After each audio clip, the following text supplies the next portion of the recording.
ظہر کی رکعات کی تعداد.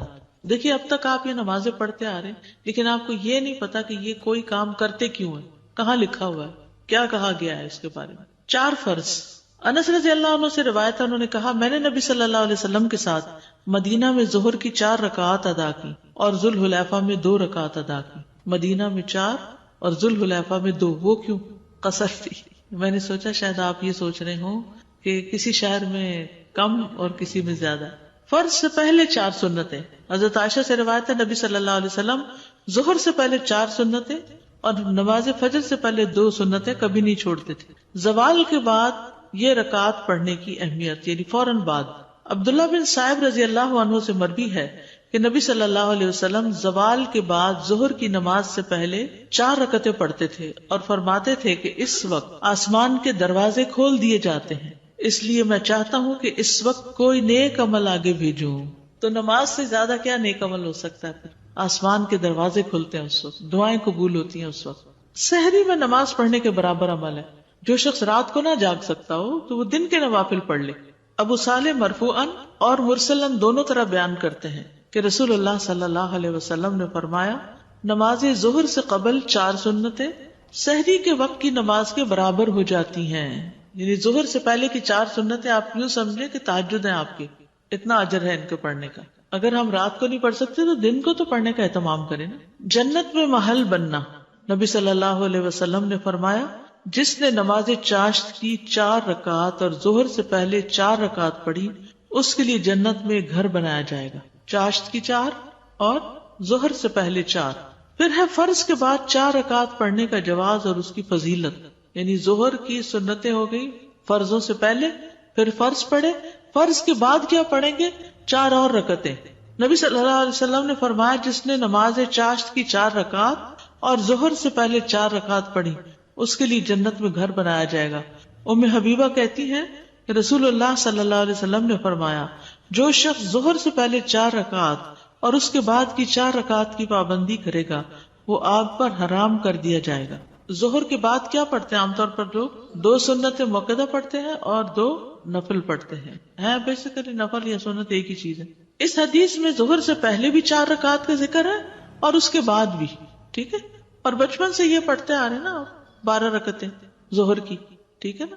لیکن اگر کوئی آخری 2 رکعتیں نہیں بھی پڑھتا اور صرف 12 بنانے کے لیے ظہر کی 6 رکعتیں صرف سنت پڑھتا ہے تو بھی کافی ہے. اور اس میں کوئی شک و شبہ نہیں کہ 4 رکعت 2 رکعت سے زیادہ کامل ہے.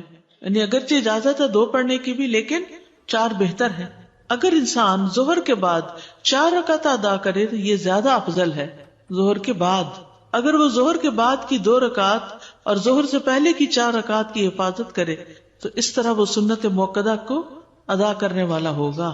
یہ وہ رکعت ہیں کہ جو ان کی ہمیشہ حفاظت کرے گا اس کے لیے جنت میں گھر بنایا جائے گا.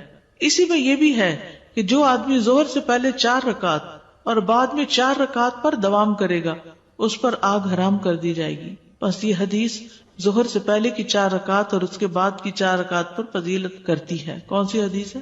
جو ان کی حفاظت کرے گا اس کے لیے جنت میں گھر بنا دیا جائے گا. فرض سے پہلے اور بعد میں 2 رکعت پڑھنے کا جواز بھی ہے. 4 کی بجائے 2 بھی پڑھ سکتے ہیں, 2 پہلے 2 بعد میں. ایک صورت کیا ہے 4 پہلے 4 بعد میں. کس کے بعد میں؟ ظہر کے فرض کے بعد میں. اور ایک کیا ہے 2 پہلے 2 بعد میں. عبداللہ بن عمر رضی اللہ عنہما سے روایت ہے انہوں نے کہا میں نے رسول اللہ صلی اللہ علیہ وسلم کے ساتھ ظہر سے پہلے 2 رکعتیں ظہر کے بعد 2 رکعتیں ادا کی ہیں. سنتوں کو 2 کر کے پڑھنا. ابن عمر رضی اللہ عنہما سے روایت ہے کہ نبی صلی اللہ علیہ وسلم نے فرمایا رات اور دن کی نماز 2 رکعت ہے. سنتوں میں لمبا قیام کرنا. آپ ظہر کی نماز سے پہلے 4 رکعتیں پڑھتے تھے, ان میں لمبا قیام کرتے اور اچھے انداز میں رکوع سجدے کرتے تھے. اب ظہر کی سنتیں ہو گئی. کیا صورتیں ہیں اس کی 2؟ اس کا فائدہ بتا دیجئے. جو 4 پہلے اور 4 بعد میں پڑھتا ہے آگ حرام اس پر, اور جو شخص 4 پہلے پڑھتا ہے 2 بعد میں پڑھتا ہے along with other فجر اور مغرب عشاء کی سنتوں کے ساتھ ٹوٹل 12 کر کے اس کی جنت واجب. ایک جنت کو واجب کر رہی ہے چیز اور ایک آگ سے بچا رہی. 4 پڑھ رہے ہیں لیکن اچانک امام نے مطلب اعلان کر دیا اور قیام ہو گیا تو ہم وہاں پہ تشہد میں پہلے والے میں ہیں تو ہم سلام پھیر دی جی. تو ہماری 2 کاؤنٹ ہو گئی. 2 کاؤنٹ ہو. اگر تو آپ سمجھتے ہیں نا کہ تراویح لمبی پڑھائیں گے تو آپ وہ سنت اگر شروع کی ہوئی تو پوری کر لیں، ٹھیک ہے، کیونکہ آپ ان اینی کیس جا ملیں گے ان سے. لیکن اگر فرض شروع ہو گیا کسی وجہ سے تو پھر آپ چھوڑ دیجیے. سر اگر جیسے مس ہو جائیں ایون یہ جو سنتیں ہیں یہ اگر جیسے مس ہو جائیں تو آفٹر سن سیٹ بھی ہم جیسے مغرب کے بعد ہی پڑھ سکتے ہیں پھر جسٹ ٹو کاؤنٹ کہ ہماری 12 پوری ہو جائیں. جی مغرب کے بعد ویسے تو نماز ہے، نوافل ہیں. یعنی ان کی انٹینشن یہ ہو کہ جو میری مس ہو گئی ہیں وہ عصر کے بعد تک کا تو ملتا ہے، مغرب کے بعد تک کی کوئی وہ ملتی نہیں ہے کیونکہ یہ دن کے نوافل ہیں بیسیکلی. جی جی اور دن ختم ہو چکا ہے. کسی کی سچویشن ایسی ہو گئی تھی تو اس لیے میں پوچھ رہی ہوں کہ کوئی بات نہیں، وہ اللہ تعالیٰ کو پتہ ہے. یاد رکھیے جو شخص کسی عمل پہ دوام کرتا ہے نا تو کبھی نہیں بھی کر سکتا تو اس کا اجر لکھ لیا جاتا ہے. ٹھیک ہے. السلام علیکم ورحمۃ اللہ وبرکاتہ. وعلیکم. میرا سوال یہ ہے کہ چارج کی جو 4 رکعت جو پڑھی اور جو ظہر کی سنتیں ہیں 4 رکعت پڑھی اس کا اجر یہ ہے کہ جنت میں گھر ملے گا. تو جو چارج کی 4 رکعتوں میں بعض اوقات اگر کوئی 2 نوافل پڑھ لے، جیسے بعض اوقات استخارہ کے لیے 2 نفل پڑھ دیے جاتے ہیں یا حاجت کے، تو وہ اس میں کاؤنٹ ہوں گے؟ کوئی حرج نہیں، پڑھ لیں. مسجد میں جاتے ہیں پتہ چل گیا سب کھڑے ہو گئے اور میں بھی کھڑی ہو گئی. اب بات پڑھتے پڑھتے پتہ چلا کہ اب سلام پھیرنے کا وقت آ گیا، مگر یہ تو 2 رکعت کمپلیٹ کرنی تھی یا 4 رکعت کمپلیٹ ہونی چاہیے تھی، تو کیپ گوئنگ کرو یا سلام پھیر دو؟ وہ تو پوری کرنی ہوگی. ابھی ہم اس ٹاپک پہ آئے نہیں ہیں کیونکہ جو امام نے نماز پڑھی اس نے تو 4 پڑھ لی لیکن آپ آخری رکعت میں گئے.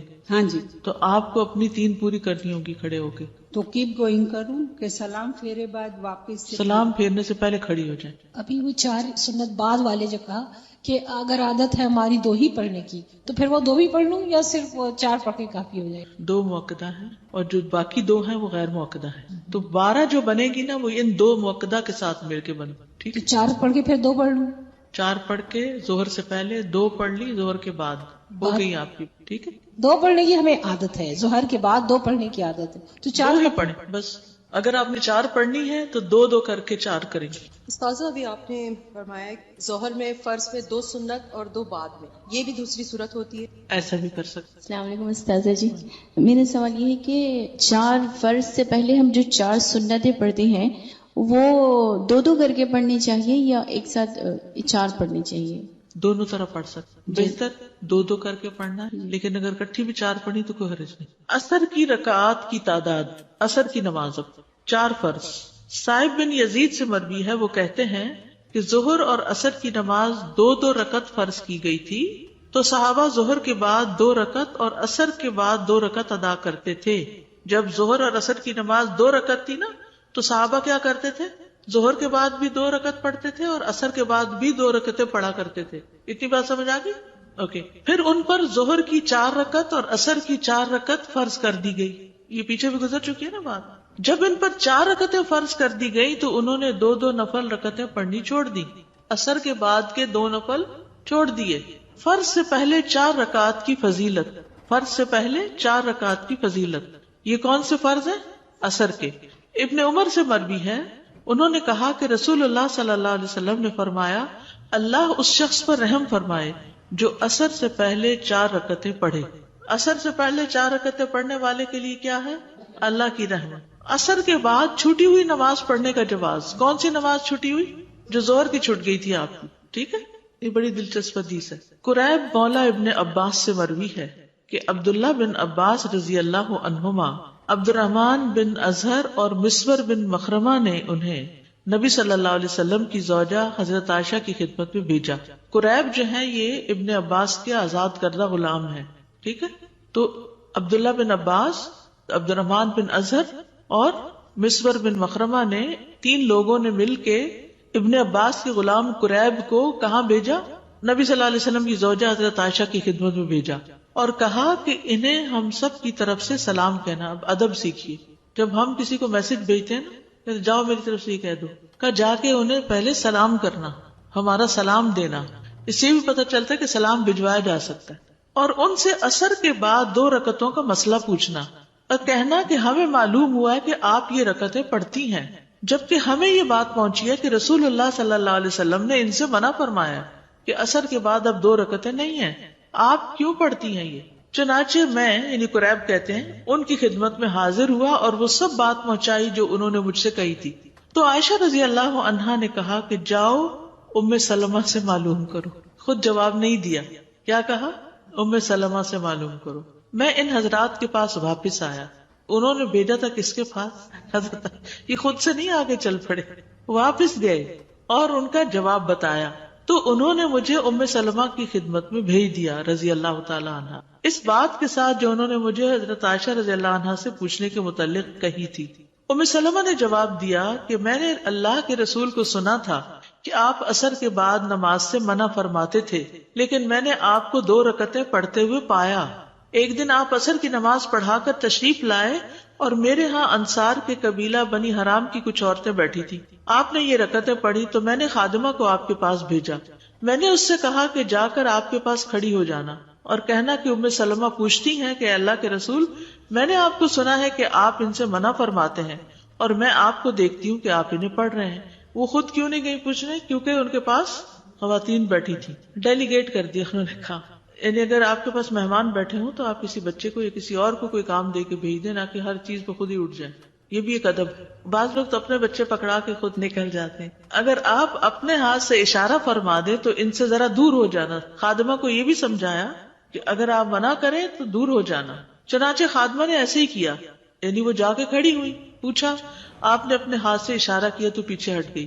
جب آپ صلی اللہ علیہ وسلم فارغ ہوئے تو فرمایا، اے بنت ابی امیہ، یہ حضرت سلمہ کے والد کا نام ہے ابو امیہ، تم نے عصر کے بعد کی ان 2 رکعتوں کے متعلق پوچھا ہے تو بات یہ ہے کہ میرے پاس قبیلہ عبد القیس کے کچھ لوگ اپنی قوم کا اسلام لے کر آئے، یعنی مسلمان ہو کر آئے، اور انہوں نے مجھے ظہر کے بعد کی 2 رکعتوں سے مشغول کر دیا. انہوں نے مجھے ظہر کے بعد کی رکعتوں سے مشغول کر دیا. تو یہ 2 رکعتیں وہ ہیں. ادب سے زندگی، محنت سے زندگی خوبصورت ہو جاتی، تعلقات اچھے ہو جاتے. ہر کوئی اپنی حد میں، کسی کی نماز میں خلل نہیں ڈال رہا اور کسی کے دائرے میں داخل نہیں ہو رہا اور اپنے پاس سے جواب نہیں دیا. اور حضرت ام سلمہ نے پوری وضاحت کی کہ کیا ہوا، وہ 2 رکعتیں کیوں پڑھی تھی. اب حضرت عائشہ نے جواب نہیں دیا تو اس سے بھی یہ پتا چلتا ہے کہ ہو سکتا ہے وہ بھی اپنی کوئی قضا سنت پڑھ رہی ہوں. اس میں آپ دیکھیے عبادات ہوں یا احکامات ہوں یا بتانے کا انداز، اس میں ویرائٹی بڑی ہے. مونوٹنس نہیں ہے آپ صلی اللہ علیہ وسلم کا انداز. یعنی آپ کبھی ایک نام سے پکارتے ہیں، کبھی دوسرے نام سے پکارتے ہیں، کبھی ایک دعا پڑھتے ہیں، کبھی دوسری دعا پڑھتے ہیں. تو اس سے انسان غفلت کا شکار نہیں ہوتا. انسان کی جو فضیلت ہے نا، وہ اس کی عقل کے استعمال پر ہے. جہاں عقل کی کمی ہوئی وہاں اس کا مقام گرا. اور یہ ادب آداب جو ہیں ان کا لحاظ رکھنا عقل مند ہونے کی نشانی ہے. بے ادب بے نصیب. اور حضرت عائشہ کو اس بات کا پتا ہوگا، یہ ڈسکس ہوئی ہوگی کہ حضرت ام سلمہ اس وقت زیادہ بہتر پوزیشن میں ہے کہ بات پوری سمجھا دے. اور ویسے بھی ام سلمہ رضی اللہ عنہا بھی بڑی فقیہہ خاتون. امام ابن القیم نے لکھا کہ اگر ان کے فتاوی کو اکٹھا کیا جائے تو کتاب بن جائے. بعض اوقات خادموں کا یہی کام ہوتا ہے نا کہ وہ بے سمجھ ہوتے ہیں اور ایک بات جو مالک نے کہی وہ بے وجہ دہرائے چلے جاتے ہیں، تو وہ بھی ادب ساتھ سکھا کے بھیجا. اس سے تربیت کا پتہ چلتا ہے. سنن نبی داؤد 1275 ہے حدیث کا نمبر. استاذہ، یہ جو بچے یونیورسٹی جاتے ہیں تو ان کا یہ بڑا اسپیشل وے ہے کہ وہ کہتے ہیں جو ٹیچر ایک دم ایک یہ مونوٹنس وے میں پڑھا رہے ہوتے ہیں تو وہ سب سے بورنگ کلاس ہوتی ہے. بالکل. اور وہ اپنا پورا جو ریسٹ ہوتا ہے وہ اس کلاس میں تھے. تو سبحان اللہ، جو آپ کا یہ ورڈ آپ نے بولا تو مجھے وہ بات یاد کہ کیوں اس طرح ہر چیز میں ویرائٹی ہے کہ غفلت سے وہ نکلو، ہر چیز کو شعور کے ساتھ کرو. بالکل. عربوں کے ہاں تو مہینے کی ہر رات کا نام الگ ہے، چاند کا. یعنی بہت ویرائٹی. ایک ایک جانور کے، شیر کے کئی نام ہیں، شراب کے کئی نام ہیں. تھوڑی سی پوزیشن سچویشن بدلی، نام بدل گیا. اس سے پتہ چلتا ہے کہ کمیونیکیشن کتنی درست ہوتی ہوگی. ادب، زبان، ووکیبلری، پریسیژن. یس، نہ آگے نہ پیچھے، نہ زیادہ نہ کم. تو استاد، نبی صلی اللہ علیہ وسلم نماز پڑھ رہے تھے، اس دوران انہوں نے کوسچن کیا. جی ہاں، نماز کے دوران. اصل میں حضرت ام سلمہ تو دیکھ رہی تھی کہ وہ پڑھ رہے ہیں، لیکن ہو سکتا ہے کہ جانے سے پہلے ختم ہو جائے تو پوچھ لینا. لیکن انہوں نے کہا کہ جب اشارہ کریں تو پھر تو اس سے پتا چلے کہ اگر وہ پڑھ رہے ہوگے تو اشارہ کریں گے، اگر نہیں پڑھ رہے ہوگے تو جواب دے دیں. تو عصر کی نماز کتنی ہوئی؟ 4 سنت غیر مؤکدہ. فائدہ کیا ہے اگر کوئی پڑھے تو؟ جی اللہ کی رحمت. یاد رکھیے کہ اگر آپ 4 نہیں بھی پڑھ سکتے نا، مسجد میں ہے، اذان ہو گئی ہے، تو اذان کے بعد 2 رکعتیں بھی پڑھ سکتے ہیں. عصر کی اذان کے بعد 2 رکعتیں پڑھ کے بھی آپ امام کے ساتھ شریک ہو سکتے ہیں. مغرب کی رکعات کی تعداد 3 فرض. عبید اللہ بن عبداللہ بن عمر نے خبر دی کہ ان کے والد نے کہا رسول اللہ صلی اللہ علیہ وسلم نے مزدلفہ میں مغرب اور عشاء کی نمازیں جمع کی. ان دونوں کے درمیان کوئی نفل نماز نہ تھی. آپ نے مغرب کی 3 رکعتیں ادا کی اور عشاء کی 2 رکعتیں ادا کی. تو اس سے کیا پتا چلتا ہے کہ 3 کو 2 نہیں کیا، 3 ہی پڑھی. فرض سے پہلے 2 سنتیں. عبداللہ مزنی رضی اللہ عنہ سے روایت ہے کہ نبی صلی اللہ علیہ وسلم نے فرمایا مغرب سے پہلے 2 رکعتیں ادا کرو. تیسری مرتبہ فرمایا جو چاہے پڑھے. یہ اس لیے فرمایا کہ کہیں لوگ اس کو سنت موقدہ نہ بنا لیں. انس بن مالک سے روایت ہے، انہوں نے فرمایا کہ رسول اللہ صلی اللہ علیہ وسلم کے زمانے میں مؤذن آذان دیتا تو لوگ مغرب سے پہلے 2 رکعت سنت پڑھنے کے لیے اس کثرت سے کھڑے ہو جاتے، محسوس ہوتا اقامت ہو گئی. یعنی اتنے حریص تھے، اگرچہ لازم نہیں تھی پڑھنی پھر بھی لوگ پڑھتے تھے. انس بن مالک کہتے ہیں ہم مدینہ میں ہوتے تھے، جب مؤذن مغرب کے لیے آذان دیتا تو لوگ ستونوں کی طرف لپکتے اور 2 رکعتیں پڑھتے تھے. حتیٰ کہ ایک مسافر مسجد میں آتا تو ان رکعتوں کو پڑھنے والوں کی کثرت دیکھ کے یہ سمجھتا مغرب کی نماز ہو چکی ہے. یعنی اتنے شوق سے پڑھ رہے ہوتے تھے لوگ. فرض کے بعد 2 سنتیں. حضرت عائشہ سے روایت ہے، انہوں نے فرمایا کہ نبی صلی اللہ علیہ وسلم مغرب کی نماز ادا فرماتے، پھر میرے گھر تشریف لاتے اور 2 رکعت ادا فرماتے. سنت کہاں آ کر پڑھتے تھے؟ گھر میں. رافع بن خدیج سے روایت ہے، انہوں نے فرمایا اللہ کے رسول ہمارے ہاں یعنی بنو عبد الاشہل کے محلے میں تشریف لائے. آپ نے ہماری مسجد میں ہمیں مغرب کی نماز پڑھائی، پھر فرمایا یہ 2 رکعتیں اپنے گھروں میں پڑھا کرو. ان رکعات میں قرات. عبداللہ بن مسعود سے روایت ہے کہ نبی صلی اللہ علیہ وسلم مغرب کی نماز کے بعد کی 2 رکعتوں میں قل یا ایھا الکافرون اور قل ھو اللہ احد پڑھتے تھے. ٹھیک ہے. عشاء کی رکعات کی تعداد 4 فرض. زوجہ نبی صلی اللہ علیہ وسلم عائشہ رضی اللہ تعالی عنہا سے مروی ہے، انہوں نے کہا کہ رسول اللہ صلی اللہ علیہ وسلم پر مکہ مکرمہ میں نماز کی ابتدائی فرضیت 2 رکعتوں کی صورت میں ہوئی، سوائے مغرب کے کہ اس کی 3 رکعتیں تھیں. پھر اللہ سبحانہ تعالیٰ نے حضر میں یعنی گھر پر ظہر، عصر اور عشاء کو 4 کے ساتھ پورا کر دیا. فرض کے بعد 2 رکعت. ابن عمر سے روایت ہے، انہوں نے فرمایا کہ میں نے نبی صلی اللہ علیہ وسلم کے ساتھ ظہر سے پہلے 2 رکعتیں، ظہر کے بعد 2 رکعتیں، مغرب کے بعد 2 رکعتیں، عشاء کے بعد 2 رکعتیں اور جمعہ کے بعد 2 رکعتیں پڑھی، جبکہ مغرب اور عشاء کی سنتیں آپ اپنے گھر میں پڑھتے تھے. ٹھیک ہے. ظہر سے پہلے 2 رکعتیں، ظہر کے بعد 2 رکعتیں، مغرب کے بعد 2 رکعتیں، عشاء کے بعد 2 رکعتیں، جمعہ کے بعد 2 رکعتیں، جبکہ مغرب اور عشاء کی سنتیں آپ اپنے گھر میں پڑھتے تھے. ٹھیک ہے. دیگر نوافل یعنی کیا ان 12 سنتوں کے علاوہ بھی کوئی اور نوافل ہیں یا نماز کی غیر موقدہ سنتوں کے علاوہ بھی کچھ اور رکعتیں ہیں؟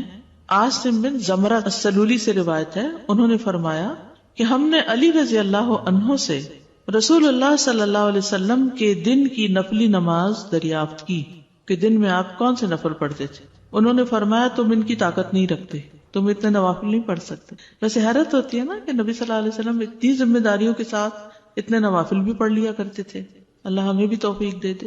ہم نے کہا آپ بیان تو فرمائیں، بتائیں تو صحیح کہ کیا تھا، ہم سے جس قدر ہو سکے گا عمل کر لیں گے.